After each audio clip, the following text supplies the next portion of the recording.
আশ্বিনের শারদ প্রাতে বেজে উঠেছে আলোকমঞ্জিত।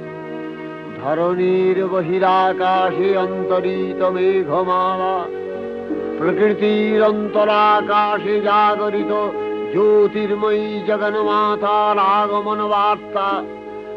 আনন্দময়ী মহামায়ার পদধ্বনি অসীম ছন্দে বেজে উঠে রূপলোক ও রসলোকে আনে নবভাব মাধুরীর সঞ্জীবন। তাই আনন্দিতা শ্যামলী মাতৃকার চিন্ময়ীকে মৃন্ময়ীতে আবাহন। আজ চিৎশক্তি রূপিণী বিশ্বজননীর শারদশ্রী বিমণ্ডিতা প্রতিমা মন্দিরে মন্দিরে ধ্যান বোধিতা। সিংহস্থা শশিশেখর